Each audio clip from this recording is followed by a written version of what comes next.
Good evening, everyone. Thank you so much for joining us. My name is Kate Gibson, and I'm the Associate Director at the Bill Lane Center for the American West.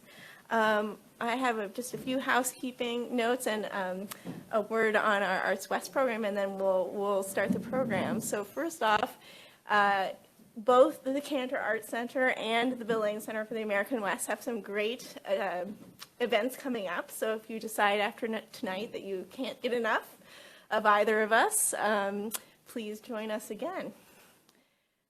And I'm going to start with the Stanford Land Acknowledgement.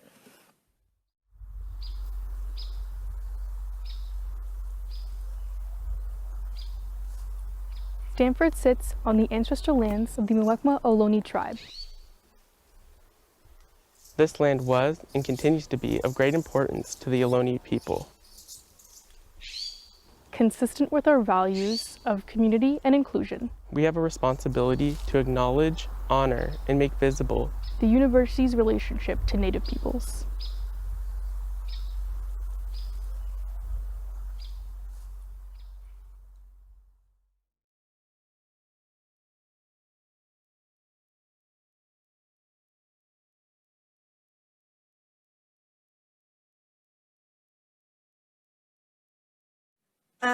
So at the Lane Center, we're all about studying the American West, understanding it, and celebrating it. And the arts are a huge part of that.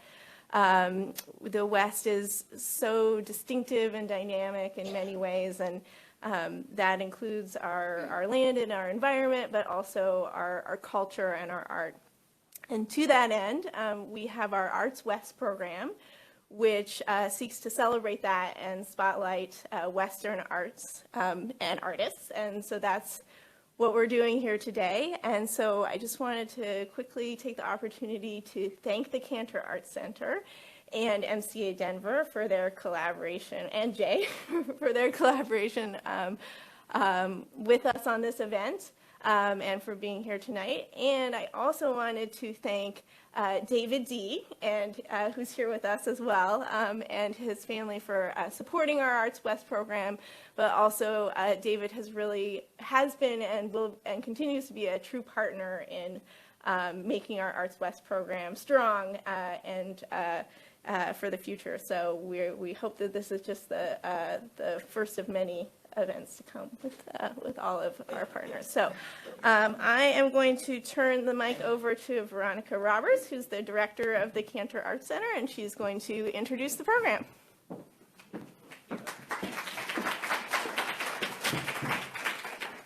Thank you, Kate. Thank you so much. We're thrilled to partner with you. And I'm, as Kate mentioned, I'm Veronica Roberts. I'm the John and Jill Friedenrich Director here at the Cantor, and feel free to come forward. We've got some seats in the front. Nice to see it's such a full house. Thank you all so much for joining us this evening. I wanted to say that I am just so honored to present the speakers for tonight's program. Nora and Miranda are two of the colleagues in the field that I hold in the highest esteem, and I am fortunate to also call them dear friends. We've known each other for a very long time, and I have met Jay before and admire Jay's work. All I can say is you're in for a treat tonight with this program. Nora, Burnett Abrams, is the Mark G. Falcone Director of the MCA Denver. And among the youngest museum directors in the country, Nora moved into the director's role after nearly a decade as the Ellen Bruss Curator. She arrived in Denver, most people don't know this, not knowing how to drive, a true New Yorker. And she has turned into, I don't even recognize her anymore. She drives everywhere, and she's become she runs all the time. She barely ran a mile when I knew her in New York. So she's fully embraced Denver, and they're so lucky to have her. Since arriving in Denver, she's organized over 40 exhibitions and authored or contributed to over a dozen accompanying publications. Some of the projects that she's done, among those that have highlighted unusual or unknown episodes in artists' careers, such as Basquiat Before Basquiat, great title in 2017. And I remember also the first survey she made presented of Sengun Nguti's RSVP sculptures, which traveled to 5 other venues around the country. You're lucky if your show ever travels to 1 venue, so I don't know how she pulled that off, which is really impressive. She's also the co-author of a recent book called The Story of NFTs, Artists, Technology, and Democracy. So when anyone asks me what my opinion is on NFTs, I just tell them to read Nora's book. We're thrilled to have her here. She's a proud Stanford alum. She graduated here with a BA in art history, so we're always trying to entice her back. She went on to receive an MA from Columbia and a PhD from the Institute of Fine Arts at NYU. And most importantly to our conversation tonight, feel free to come on in. There's some seats in the front. With Miranda Lash, who I will introduce in a moment, she co-curated the widely recognized Cowboy exhibition, which just closed in Denver, but will be traveling to the Amon Carter Museum of American Art in Fort Worth.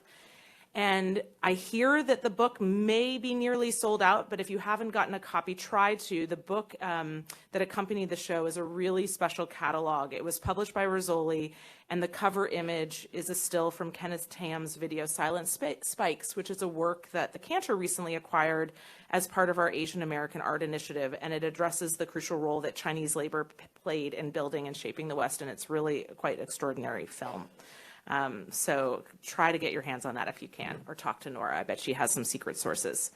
And we are also thrilled to be welcoming Miranda. While Miranda Lash is not a Stanford alum, tonight's talk is a homecoming of sorts because she's a very proud California native. Miranda is the Ellen Bruss Senior Curator at the MCA Denver. She has organized a wonderful range of museum shows there, including solo shows of Clarissa Towson, Eamon Ore-Hiron, Jason Moran, and one of my personal favorites, the traveling retrospective, Mel Chin Rematch, which was before her time in Denver. In 2016, she and Trevor Schoonmaker co-organized the acclaimed exhibition Southern Accents, Seeking the American South in Contemporary Art. In addition to holding curatorial positions at the Speed Museum and in Kentucky and the Menil Collection in Houston, she was the founding curator of modern and contemporary art at the New Orleans Museum of Art from 2008 to 2014. And one thing I wanted to note for those of you who love New Orleans as much as I do, she's been working with the artist Ebony Patterson as the co-curator of the forthcoming Prospect New Orleans, which it's Prospect 6. It's the 6th iteration. And if you're not familiar with this exhibition, it's a city-wide contemporary art triennial that takes place all over the city, not just in the museums, but in incredible historic buildings. And it's New Orleans, so it's not just any old historic buildings. And it will open in November of this year. And I am so excited. Miranda is such a thoughtful and rigorous curator, and it's going to have I think it will be a really important show to see. It'll include many artists who are important to the Cantor, including Stephanie Siyuko and Mel Chin, along with Bay Area artists Kathy Liu and Tuan Andrew Nguyen, both of whom will be in our next exhibition at the Cantor Spirit House in the fall, curated by Elisa Pitchermar and Alexander. And lastly, I wanted to just say that she serves on the board of the Joan Mitchell Foundation and holds a BA from Harvard, we'll forgive her for that, and an MA from Williams College. And then last but definitely not least, Jaye Rhee. We're so thrilled to have Jaye joining us, an artist from this show.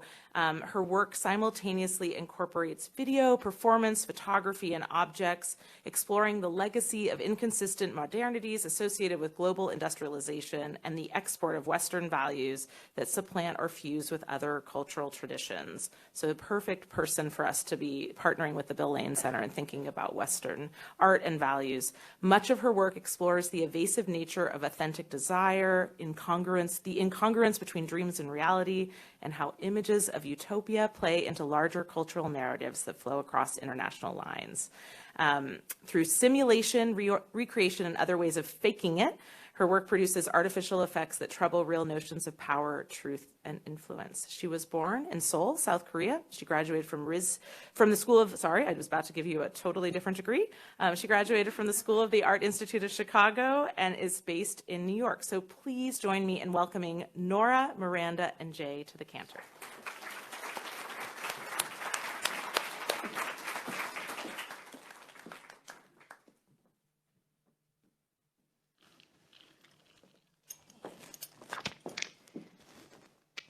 I just want to start quickly by saying expressing a huge thank you to Veronica, to Kate, to Christina, to Tina, and to the whole teams at these two amazing resources on this incredible campus for welcoming us and for inviting us to be in conversation here as well.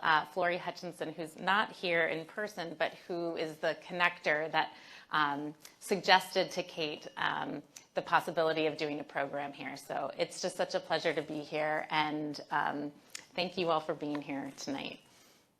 So I'm Nora Abrams. I am the director of MCA Denver and have had the amazing experience of co-organizing this exhibition Cowboy with Miranda, and which features Jaye's work. And we thought that we would spend some time tonight sharing some of the core ideas and questions that informed this project. And then Jaye will speak about her work, and then we're going to kind of tie it all together just so everyone has a lay of the land. The exhibition Cowboy originated in last September, but the concept for it really, I would say we started talking about as soon as Miranda started at MCA in the fall of 2020. And the impetus behind the idea of Cowboy was that we really wanted to hear, for us being in Denver, in Colorado, and the mountains west region of the country, we were really keen to look at ways that we could kind of surface and highlight and call attention to the stories, the histories, the narratives, the events that have so informed where we are in Colorado, and which also speak to a broader connection to both the kind of establishment of the American West, but really the establishment of America, perceptually, culturally, creatively. And so the Cowboy really became this kind of vehicle through which we could kind of pull to the surface a lot of those stories. And I think what's been amazing is to see, and I would say one of the guiding questions for us as we set about the project was the durability of the cowboy. Obviously, there is the real lived experience of those who work with animals, who work with the land, and then there's also this perception, this almost kind of icon status of the cowboy that is larger than life, that is so kind of been invested in by Hollywood and popular culture, as well as by the kind of political systems that have invested in it as a symbol of American identity and all the values that are attendant to that.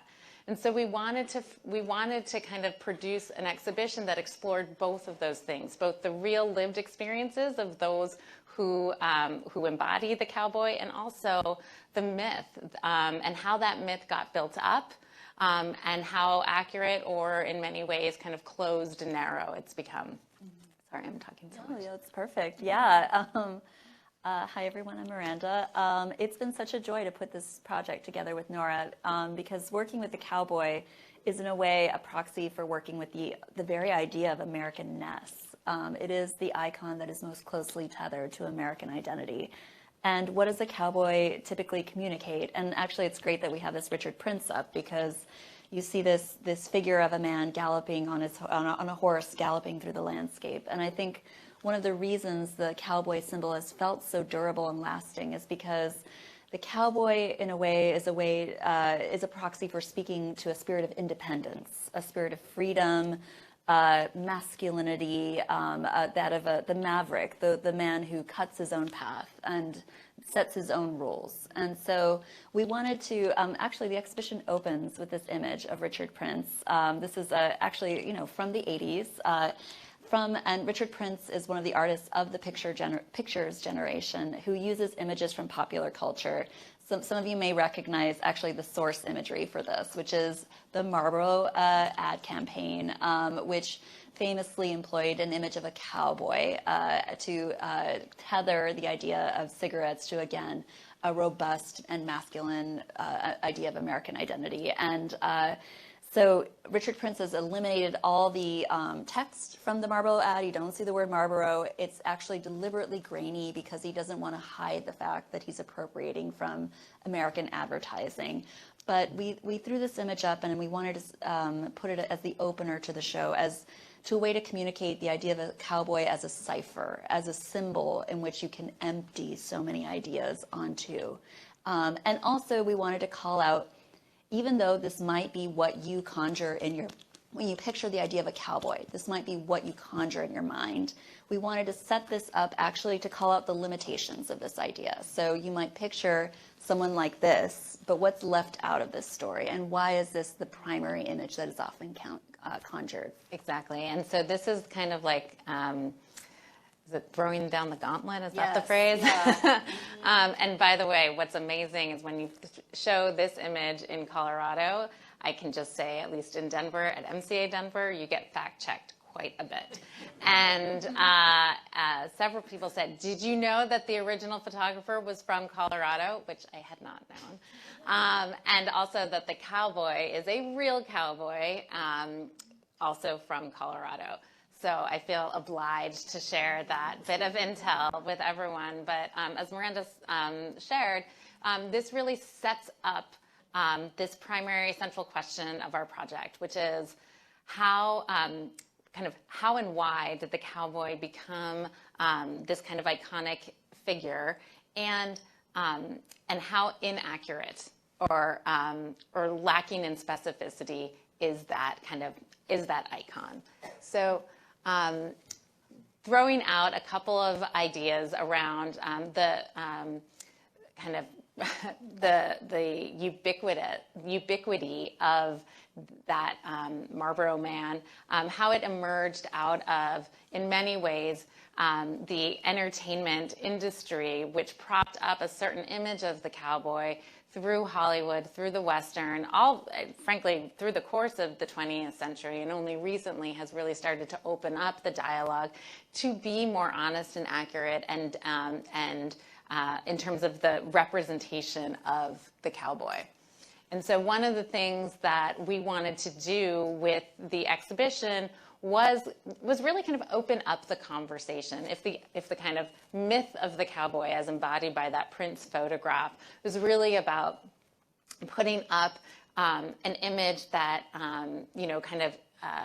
is so repeats so many tropes and almost like a character rather than an individual, how might we kind of work with artists who are really kind of engaging, critiquing, pulling apart that myth? And so what we have here is a painting by a Ghanaian artist, Otis Kwame Kwaku, who grew up kind of devouring Western Western films, meaning the Western, the genre, and TV shows, and his whole kind of assumptions and perceptions of America and really of the American West was of these figures as embodied and put forward by Hollywood.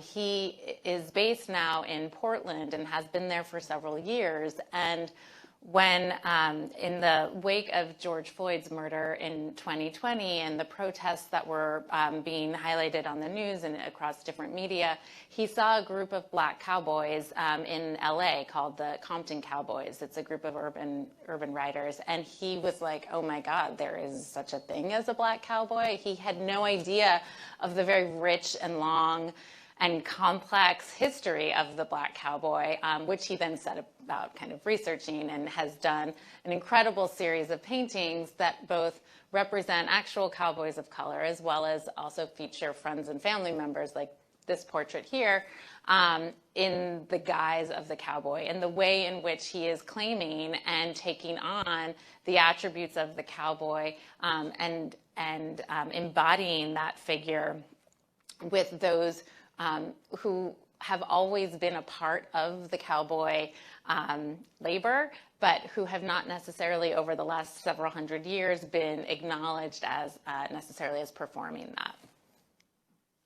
that. So we're going to take a quick step back into history and just talk a little bit about, and I realize that I'm saying this in front of an audience of the Bill Lane Center of the American West, so you probably all know a lot of this, but for those who are just catching up, the cowboy and the history of the American cowboy really dates to the early 19th century.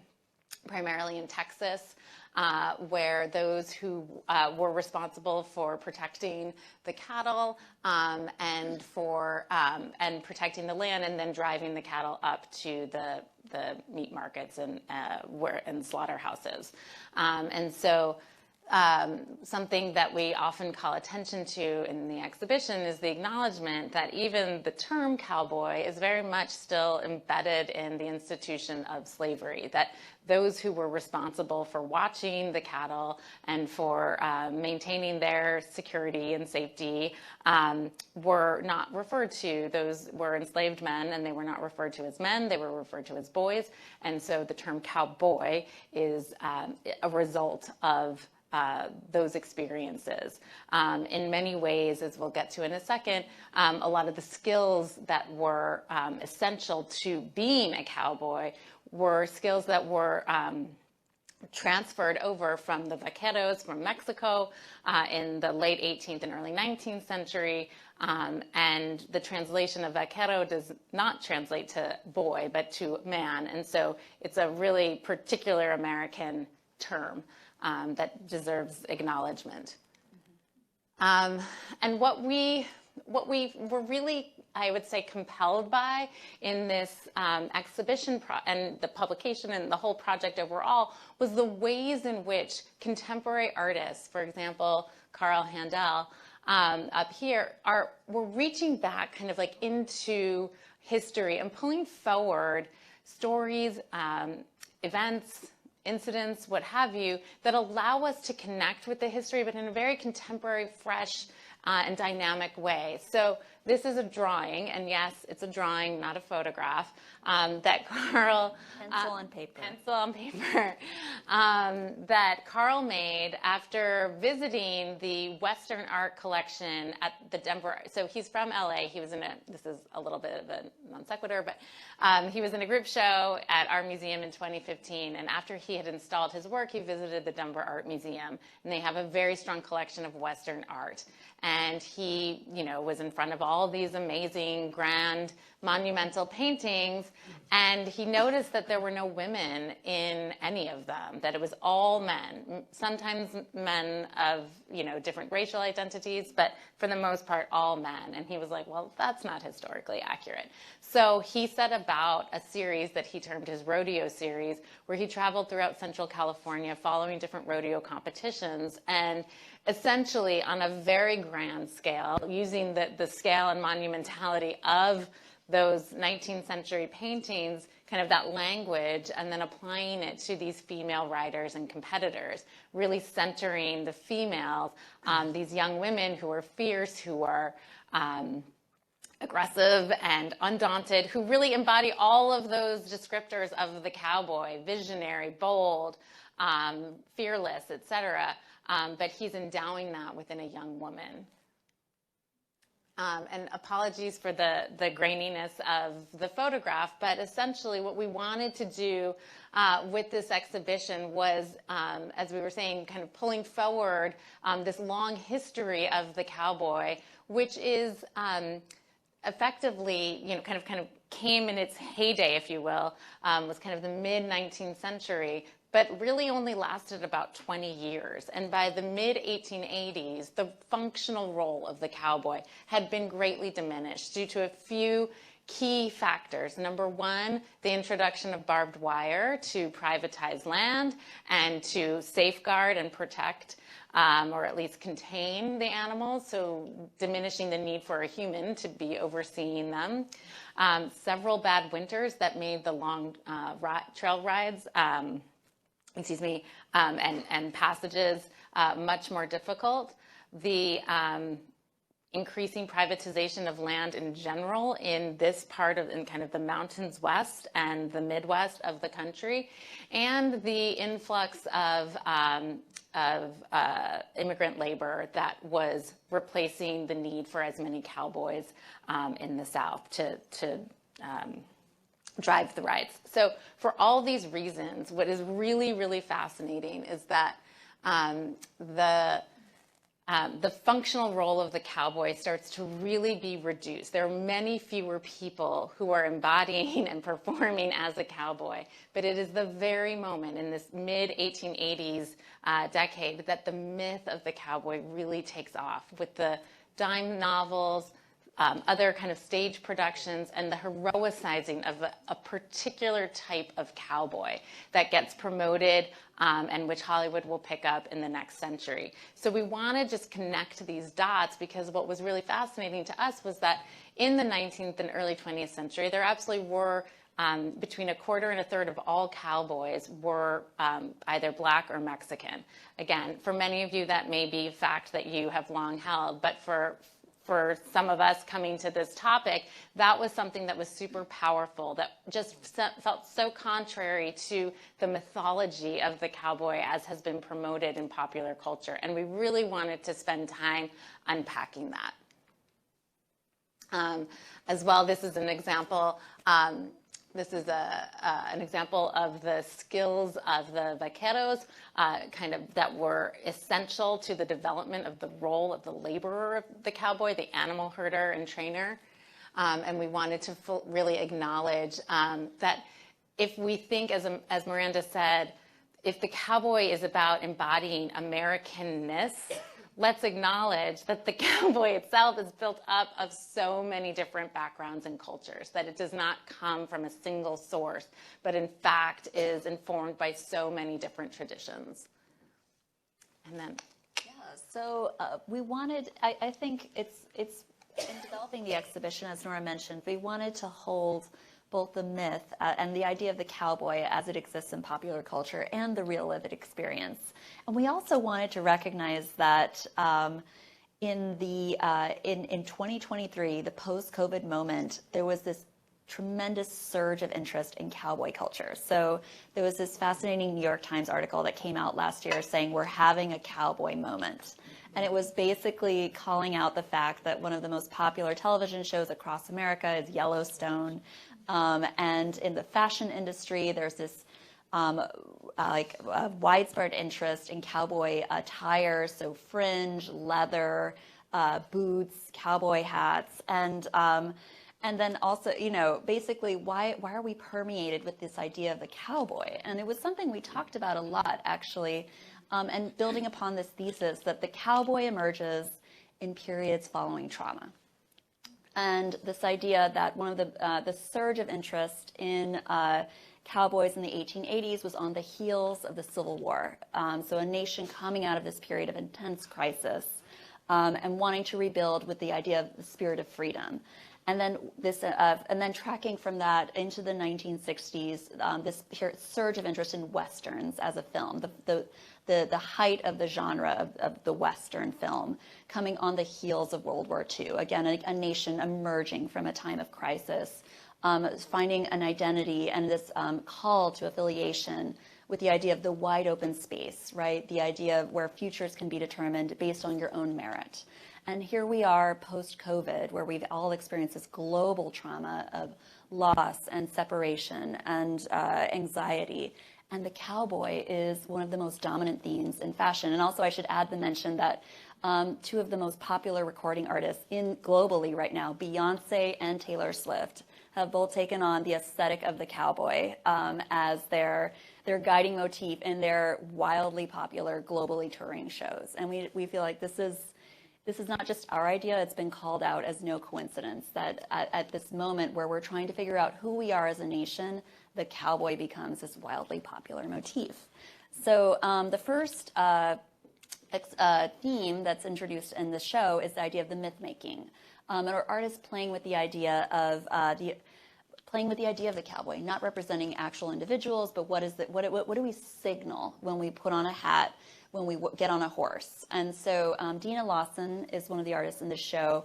She has these incredibly compelling photographs where you're dying to know what's happening in the image, but it's completely staged. And she's very open about this and very transparent. So this is her image called Cowboys, and it's actors.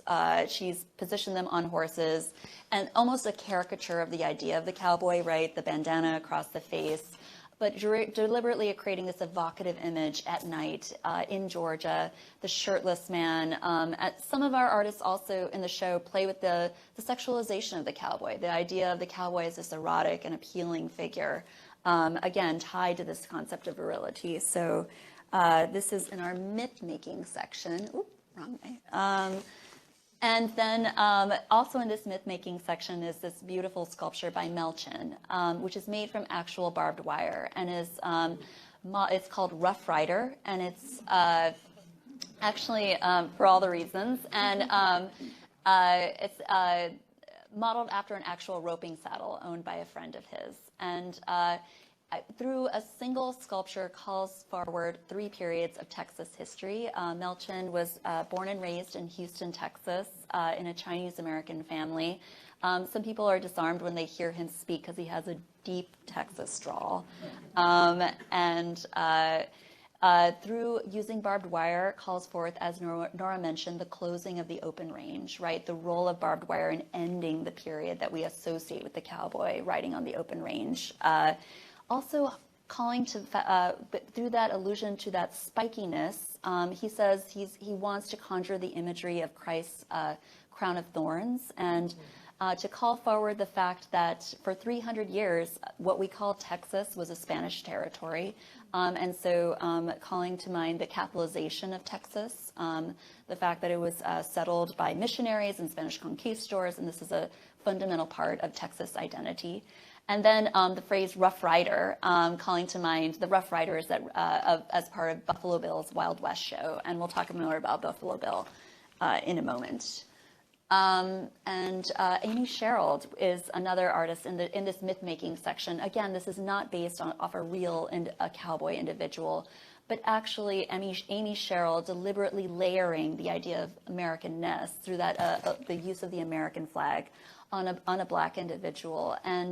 But also, while he's signaling nationhood, he's also, the title is so beautiful. It's what's precious inside of him does not care to be known in ways that diminish its presence. And it's a very poetic title, actually speaking to this interiority, so this very external facing aspect of the cowboy and this deeply interior, intimate side to the painting. This piece, Amy Sherald, you might recognize her work as she was the artist commissioned to do the famous portrait of Michelle Obama. And Grace Kennison. So we wanted to make sure there was strong Colorado representation in this show. She's a young Colorado artist that was raised in Fort Collins and has done a lot of incredible introspective work about what does it mean as a woman raised in the West. And she does these paintings of female cowboys, and we can talk about why some artists prefer the term female cowboys as opposed to cowgirls. But often these female cowboys in states of tension and conflict, right? Either wrestling with supernatural forces or with the landscape. Here we have this figure either wrestling down or liberating a dog.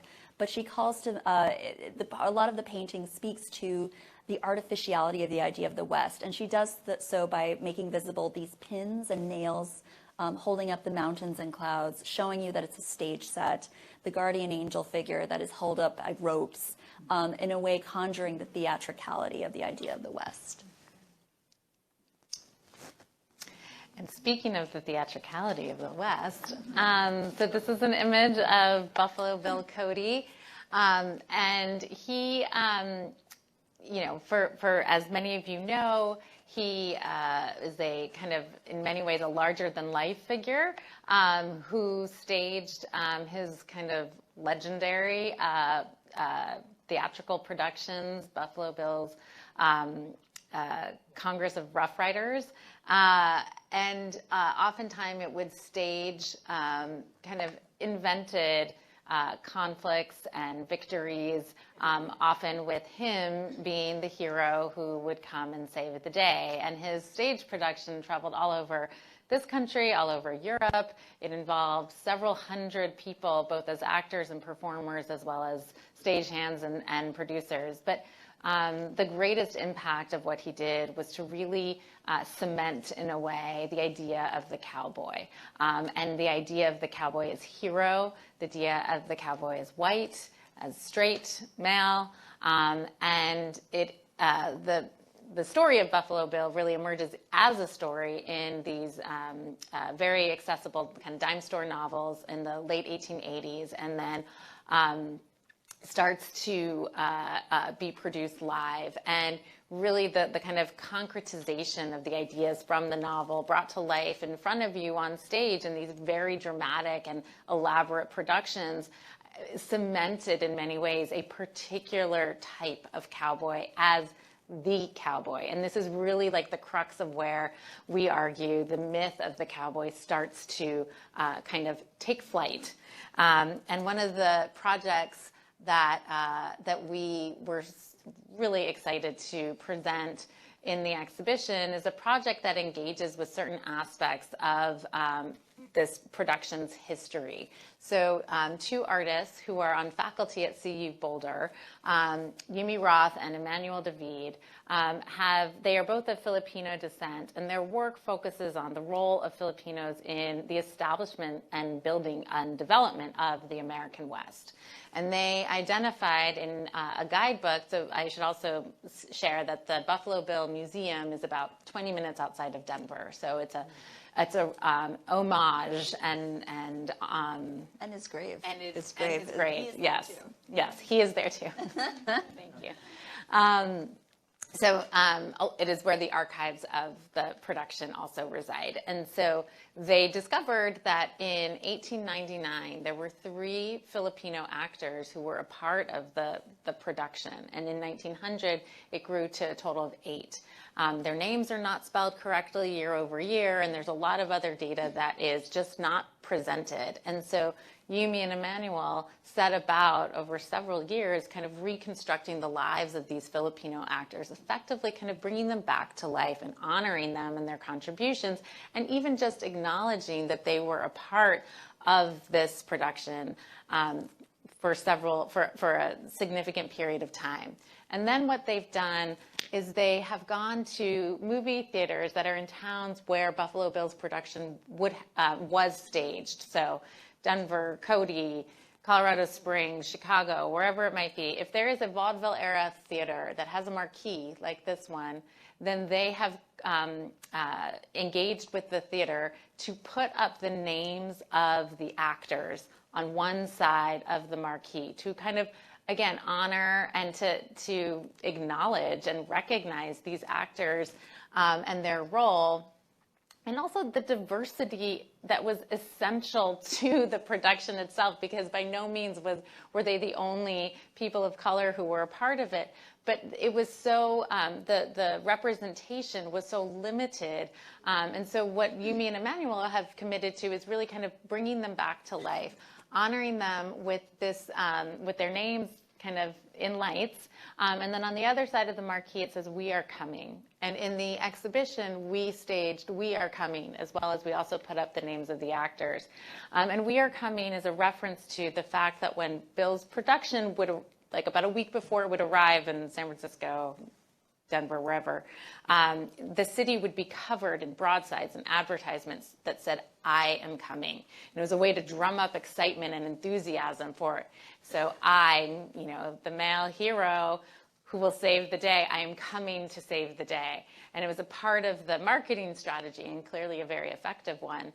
And so "We Are Coming" is a reference to the opening up, right? The acknowledgement that it is a we, that it has always been a we, and not just that we're coming, but we're here. And so it really speaks to one of these central ambitions that we've had for the exhibition, which is to open up the conversation and discussion about who the cowboy is and really who the cowboy has always been. And to that point, here's a piece by Ana Segovia, an artist based in Mexico City, and the piece is "Aunque me espine la mano," although it pricks my hand. And this piece is very much an homage to charro films, which was a huge genre out of Mexico. And Shout out to my mom who's in the audience and my sister, by the way. So I grew up in a Mexican-American household, and so many that have grown up in Mexican-American households are familiar with Chadro films because they were so fundamental for especially women of my grandmother's age, who she basically had it on background at any moment of the day growing up. I heard the voice of Pedro Infante and Jorge Negrete, the great stars of the golden age of Mexican cinema. And consistent with our thesis, the idea of the cowboy emerges post periods of trauma in the wake of the Mexican Revolution, which was a period of trauma for Mexico. In the late 1920s and 30s, there was a blossoming of Chadro films.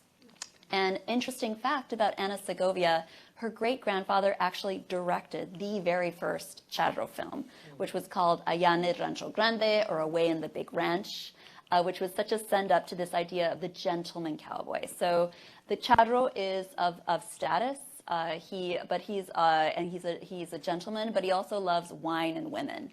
And the phrase "aunque me espine la mano," although it pricks my hand, comes from a famous Chadro film where he's saying, "I had to eat that cactus fruit, that tuna, even though it's pricked my hand," which is of course an allusion to a woman.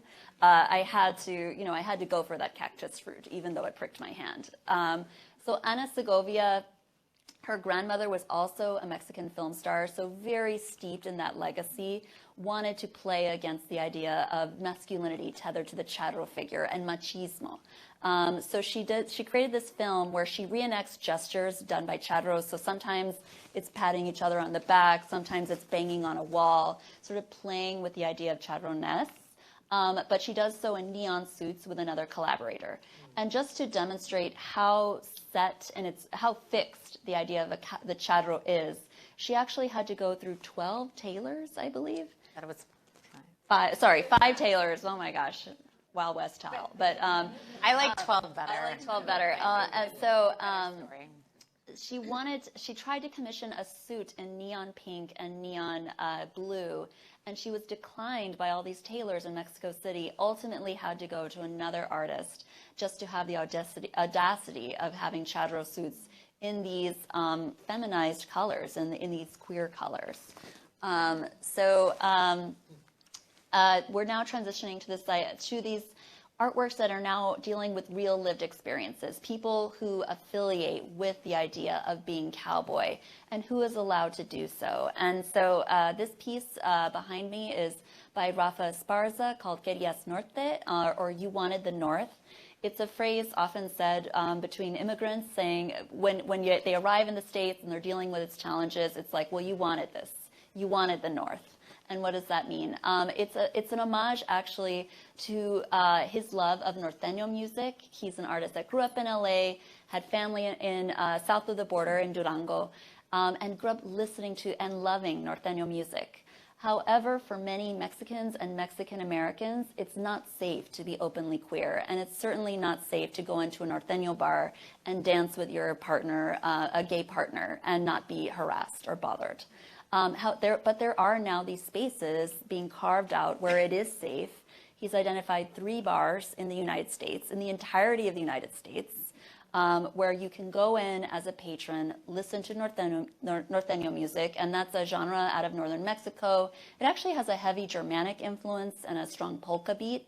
So it dum dum dum dum dum dum, and so there's a bar in LA, in West Hollywood called Tempo. And so this piece began with that painting that you see in the background. It's called Al Tempo, based off a photograph he took of gay couples dancing to Norteño music. Rafa Esparza paints on Adobe. So the painting is actually what you're seeing is painted on Adobe. His father was an Adobe brickmaker. He often talks about how Adobe, on the one hand, was a way to reconnect with his father. They fell out when he came out as queer and didn't speak for years. And then he rebuilt the relationship actually by asking his father to teach him how to make Adobe. So ever since, so many of his projects have been included Adobe. He also says it's a tool for browning the space. And so yes, we made an Adobe floor in the galleries of MCA Denver. That's a whole other story where we had to get a recipe that comprises of mud and hay and horse manure. We mixed it, made it, But then he also wanted to pay homage to another bar in Texas called Los Reiles, another safe space for queer norteño. And so what you're seeing on the screens and in those photographs are patrons of the bar known as Los Reiles, talking to patrons in that bar about their love of norteño music. And the sound you hear in this space is an abstraction of norteño music, and that muddy mess you see in the center of the floor is actually, so normally it takes 5 days for adobe to dry. In this case, on day 4, while the floor was still wet, Rafa Esparza and his collaborator, Fabian Guerrero, a photographer who shot those images, danced together on the wet floor. And so what you're seeing is the trace of their dance, and then and their boots that they left behind. And actually, visitors can walk on this floor. It's really great to see people walk on mud in a museum space.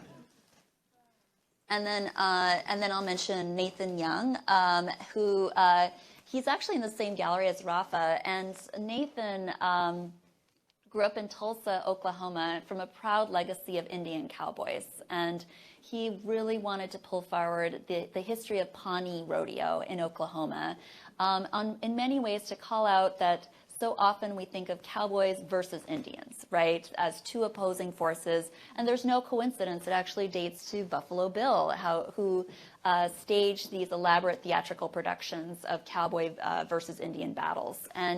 But it leaves out the fact that there are practitioners of rodeo, people who call themselves cowboys, who are also proudly Indigenous.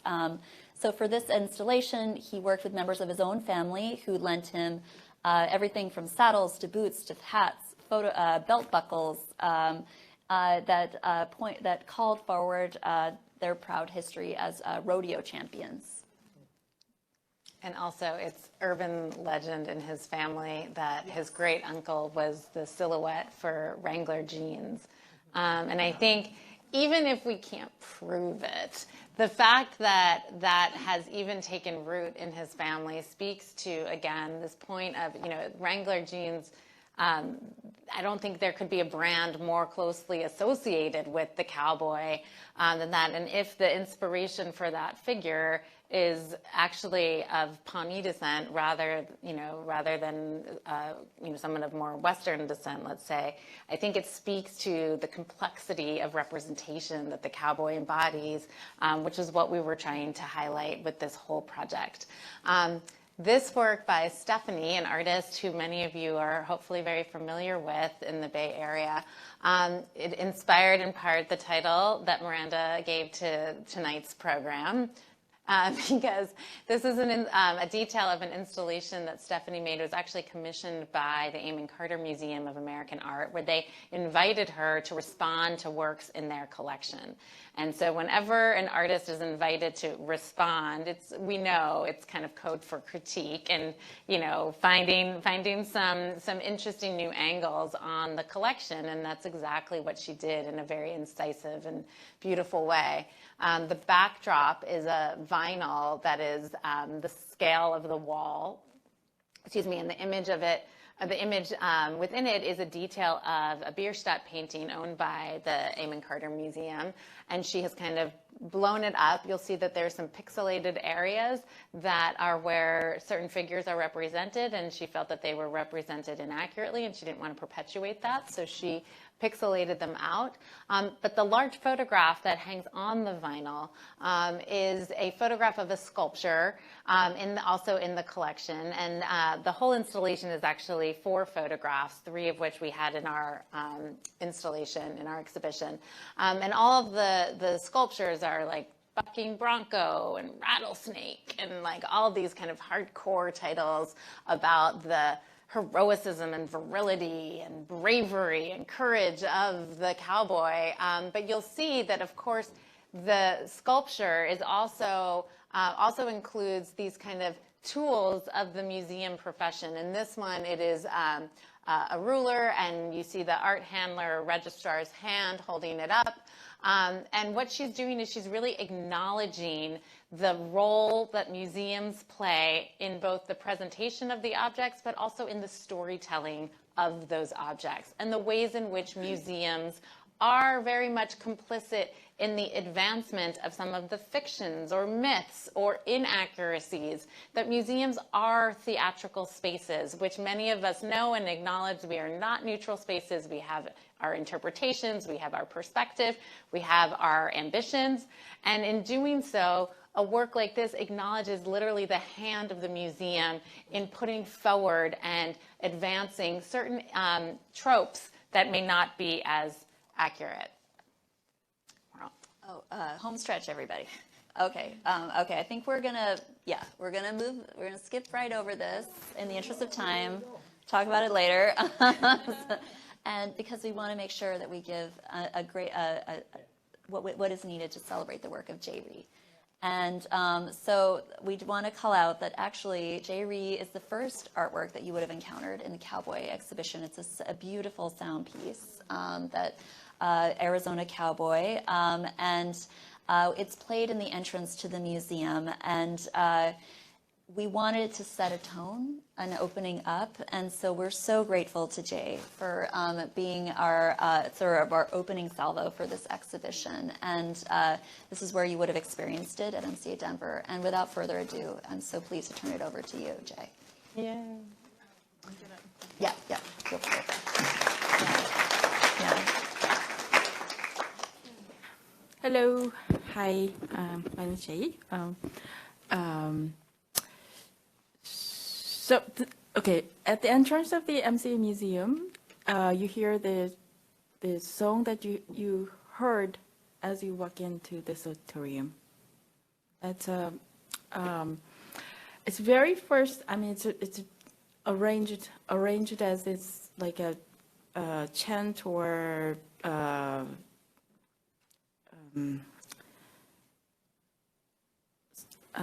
like minor tone song, but originally the Arizona Cowboy is a trot genre, which came out right after the Korean War. It actually came out 1955, 1956, but then it released as a LP record in 1959. And it is the first Western music influenced song. This image is like it's my initial image of it just shows my fascination towards the idea of a West. Is the very left side, there's this image of it's a skirt, basically. This skirt, I had this skirt for like 30 years or so. You know, as time goes by, the clothes gets smaller. I don't know why, so I cannot wear it. But I do have this skirt, and I thought when I first got it, I thought I'm going to go to this place. I don't know where, but you know, should be somewhere. And somebody told me, oh, maybe it's Arizona. And I said, oh, that's Arizona, so I'm gonna go. I'm gonna make a piece about Arizona. I'm gonna find the exact spot and do it. And in 2018, when I shoot something in Texas, all my friends in Texas said, no, Jaye, this is Texas. You should shoot this piece here. So I don't know where this is, but it's still somewhere in the West for me. And when I had this image of the skirt and, oh, I'm going to make something about Arizona in my mind, and I heard this song, Arizona Cowboy, when I visit my parents in South Korea. And I was like, in this song, the lyrics saying something like, oh, galloping through the wilderness, the coach horse races on, the whip coiled in his hand, but then, so beautiful sunset behind of this cowboy, Arizona Cowboy. In the distance, there's sound of a Indian drum. And and then keep saying the same things again and again. And then there's like a little part. It goes on to say, over the hill of hope, there's a mother waiting for me by the home, and also there's a woman waiting for me in Jumak. Jumak is a sort of a tavern or inn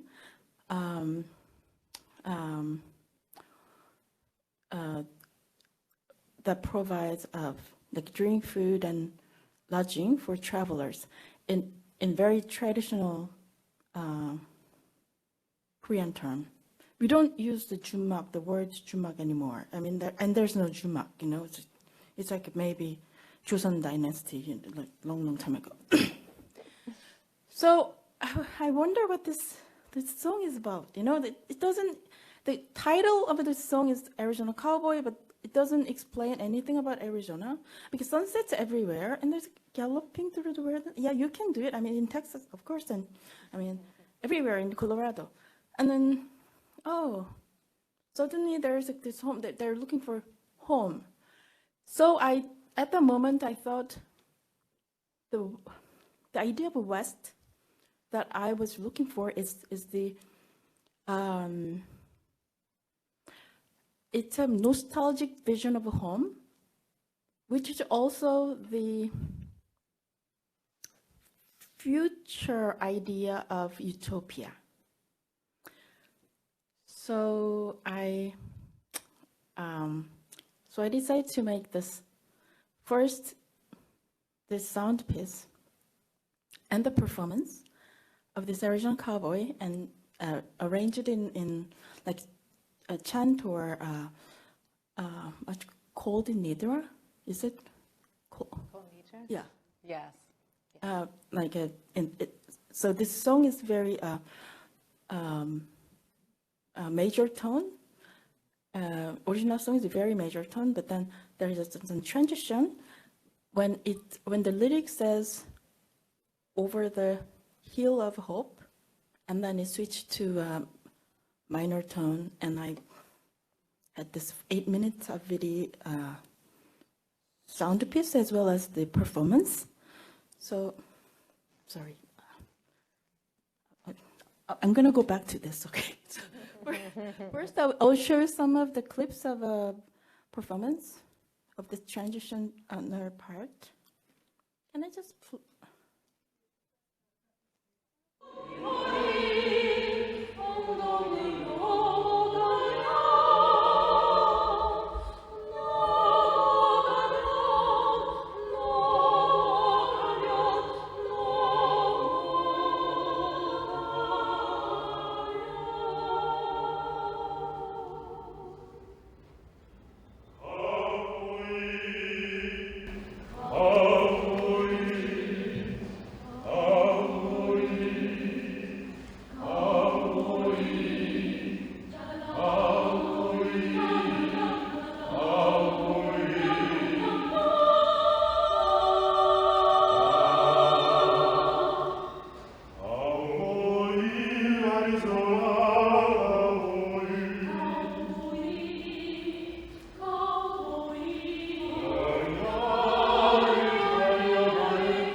I did this performance for the 12th Media City Biennial in Seoul last year, and when this original cowboy song first came out after the Korean War, 99.9% Koreans probably didn't know where Arizona is and what Arizona cowboy really is, right? And I know 99.9% Koreans never been to Arizona, and they try to explain Arizona, right? Mexico, yes, because there is an immigrant, but not in Arizona. So for this performance, I had this open call for foreigners living in South Korea, because the world has changed a lot. And foreigners living in South Korea who can sing and have them sing the song. So these performers here, I had 7 performers. They're all from like Mongolia, Japan, China, Mexico, Belarus. And also like Korea used to be a very homogeneous country. And they said, and we look very much like Mongol or East, any other East Asians. And some of audience asked me, "Oh, I saw it. I read this description of the work, and these performers are all foreigners, but you only have a couple foreigners, Westerners. Foreigners as Westerners." I said, no, they're from Mongol, or like. Yeah, it's difficult to tell by just looking at people. Yeah. Can I switch back to? Can I just press the arrow? Yeah. So my fascination of this idea of a West and then cowboy. Actually, when I did some research on, like, before you make a work, you have to do some research because you're a contemporary artist, right? So I'm obliged to do it, and I did research on, like, also that it's this background of the song, and then that was the time that Western movie was the only and most dominant entertainment. It's a photo of 1959 or 1970. It was taken by American Peace Corps in Busan. And you see there's a big figure, cowboy figure. It's a Mechanus Gold. You know this movie, Mechanus Gold? Yeah. This is the original poster. It was released in 1958 or 1959, right? And it was right after that. And so they were advertising this movie. And you see like how big this Western movie back then in South Korea. And Busan is a second largest city. That is why you have this theater and you have this big advertisement. But for some places, places where it does not have a movie theaters, people had this kind of a temporary theater set up, and they play the video only, not as a video, but film, with the film projectors. But there's no sound. So there's like a guy who's telling you the story of the film. And they said, "Oh, so there is a Gary coming with a horse. And look at that. There is a Cooper coming again." So there is a Gary, and the person is Gary, and the other is Cooper. So really, it's not about the story itself. It's not about the cowboy story. It's about just looking at this idea of something otherworldly. I mean, not otherworldly like in literal term, but something not here, not here, there. So it's a cowboy as an imagery represented something, like Western, modern, like that's something, future utopia, right? And nostalgic vision of a home. I mean, where's their home? But they are basically vagabonds, but yeah, home. That was it. And we call this, and so one more thing. These Western movies, this term spaghetti Western, when it came to South Korea, it came from Japan, and in Japan, somehow it changed it to macaroni Western. So I grew up hearing macaroni Western. So when I worked on this piece, I told my American friends, I saw that back then this macaroni Western was huge in South Korea, and it's spaghetti Western, Jay. And I said, no macaroni Western, I said, no spaghetti Western. So I did some search on like, where did then macaroni Western term came then, because all the movies came from Japan, not from directly from US, came from Japan. And there's this evidence. 1974, the Gyeongyang media, newspaper company, now it's a big media company, they had an article on what macaroni Western means. But they didn't explain what macaroni Western means, but they explained what macaroni is. And it's a kind of noodle, Italian noodle, but they don't know how to really, it's almost like a singing Arizona cowboy. You cannot explain what Arizona is, but you sort of explain this is the idea of, some cliched imagery of Western movie. It's like they're explaining macaroni as a noodle, but sort of cliched noodle, right? Yeah, that's probably about it. Yeah.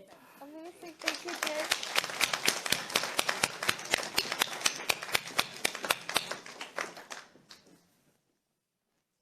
Jay, now that you have, obviously you live in New York and you've done a number of projects in Texas and throughout the US, how has your perception of the cowboy evolved, coming from, if you heard Arizona Cowboy growing up, the way I imagine that young children heard it often? I don't know if that's the case. No, not the case. Yes. That's not the case. Okay, it's working. Okay, that's not the case because Arizona Cowboy song came like 1950 something, So and previous yes, it was generation. Okay. But then one of the comedian, probably like 10 years ago, he made a fun of this song in some TV program, and so young people heard it that time, and that was the time that I heard that song too. Okay. But I thought it was just some funny song. I didn't take it seriously, but it was a really serious song. But back then, it was the huge hit. So I don't know if this is accurate or not, if this might be curatorial license, but we have, in talking about your work in the exhibition, we've referred to Arizona Cowboy as the first example of K-pop. Yes. Do you think, is that an accurate? Yes. Yeah, it is the accurate. The original yes. version of it. No. Okay. It was first Western influenced song, so it was very first K-pop. Yes, that's And K-pop, runaway. As long as you say K-pop, 100,000 people will come to you. So we're like K-pop, K-pop, K-pop. Yeah, it's a very first Western influence song. Before that, there was no songs with this sort of a rhythm. And I think it's so fascinating that, again, I think it's fascinating because it reinforces a hypothesis that we have. So I recognize I'm a little biased here. But, the song emerging in the wake of the Korean War and with all the presence of so many American GIs continuing to be there, again, in the kind of wake of this deeply traumatic event, that the cowboy starts to surface or take root. And of course, this idea of home that you talk about, that's both a part of the song as this almost mythical place, and that you have, in your version, it's performed by foreigners who are perhaps trying to connect with an idea of home, and that it emerged in a moment where you have all these people who are not home, but it's imagining their home. The connections between, and also the idea of home being a place that is welcoming and stable and all of that, which isn't necessarily always the American West. So anyway, I'm kind of trying to unpack some of those layers, but if you could maybe share how you pulled all of that together. It's because I thought when I look at the lyrics, because they couldn't explain what Arizona, they can't even explain anything about Arizona, but just keep saying Arizona cowboy. Almost it's like praying, like saying again and again and try to reach certain stage. And then after some transition, like, over the hill of hope, and then they start to describe their hometown, because it cannot be somewhere else. It should be Korea, because there's a jumak, there's a woman waiting for, I don't know what the woman is, and mother by the home, and there's a crescent moon, and it should be Korea somewhere. So I just had this, when I read these lyrics, I know that they are trying to describe somewhere otherworldly, or some place utopian, somewhere not here but there, but then it goes back to their inner mind, and they try to describe their own home, but home that has been lost. So that was my connection. I think also just, in many ways, the idea of the West in America, like the concept of the West is a site of like invention, right? Of imagination come to life, where you can cut your own path, like uncharted and stuff. So it's a complicated, when you bring the idea of home down to bear on that, it's not terribly stable. So it just makes it even richer. Yeah, it's also it's a new start.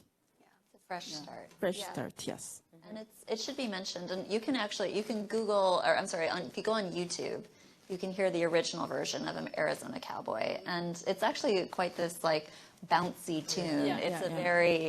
It's almost very howdy doody bonanza, and I find it fascinating the way you've elongated it into an operatic, almost a dirge of sorts. There's a mournful aspect that pushes against the original iteration, which is this it's a very sprightly tune originally.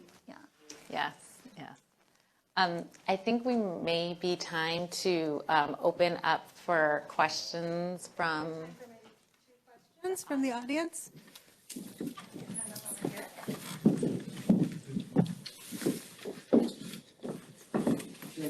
I'm interested in this whole song thing. Did you have any songs? And let me do as a sidebar, I lived in Korea for 3 years, and one of the things that they have in Korea that's pretty wonderful is everybody sings songs all the time. And I don't sing well, but my song was Home on the Range. That's And great. so I'm wondering about you and the songs. I'm thinking about all the Lonesome Cowboy songs and Red River Valley and all of these things that probably all these people who are my age all learned when we were little. I don't know if kids still learn those songs or not. From this valley, they say you're leaving. So did you use much song? In the show, or it's funny. One of our foundational inspiration moments was going to the Cowboy Poetry Festival in Elko, Nevada, which is fabulous. I just have to say, highly recommend for everyone at some point to go. So definitely acknowledging there's this beautiful lyric history associated with cowboy culture. There's actually a fair number of pieces with music in it. Khalil Joseph's video Wildcat has music. There's Kenneth Tam, there are musical references in that. Rafa Esparza, and Jaye as well. But what's interesting is that through the lens of the artist, and this was not planned, it's often an abstraction of these songs. So that, in other words, like not always the most recognizable bouncy rhythm that you associate with Western songs, but kind of pulling it in these other directions. That was not intentional, but I know very much what you're referring to. I have family in New Mexico, and I remember at least I learned the song Mountain Dew, the good old Mountain Dew, you know, like these classic Western songs. Now we all have Marconi. Do you think that he is the cowboy singer? All those Marconi pieces. Sorry. Yeah. One other question? Other questions?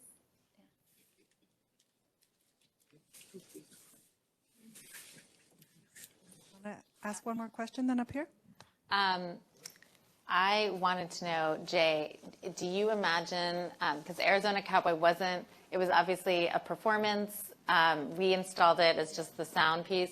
Do you have visions for how it might be installed in the future, or are you moving on from it? Yeah, it's just for me, the making this sound piece and the performance piece is just the beginning, and I'm giving the final goal. I mean, final production will be like a film video installation. Oh, amazing! You're going back to you're making your way to Arizona. Yes. I'm I'm working on it. Actually, it's like a documentary home video. Like I go to like Arizona, New Mexico, through the Colorado, and meet people there. You know, different all these different places and the people and sing this song together, and then looking for the same landscape that's in my skirt everywhere, and kind of and also there's like looking for this specific landscape that doesn't exist. It's almost like you believe in love, but you're looking for love, but you think it's like there's perfect love, you know. So there's like all these weird, stories and but just I'm working on it because it's just so much travel, and then I'm just trying to raise a budget on this. So it's coming, but I don't know when. But hopefully soon. Thank you so much, everyone. I think we're just about at time. If anybody has one last burning question, we can probably squeeze it in. Okay, then maybe we can just, here's one in the front row. Here we go. Burning question. So you put a lot of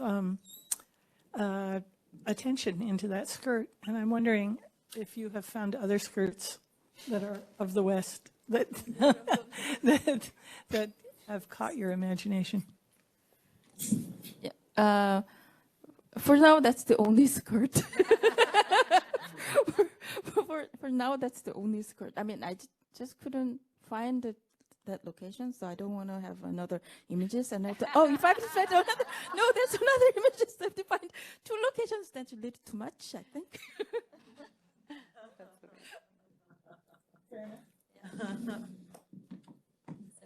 Wonderful. This mic works better. Thank you so much, everyone, for coming tonight. We hope to see you again, either for an upcoming program at the Bill Lane Center. I'm going to pull up this slide because we forgot to have it up at the beginning, and or for upcoming programs here at the Cantor. So thank you and enjoy your evening. Thank you.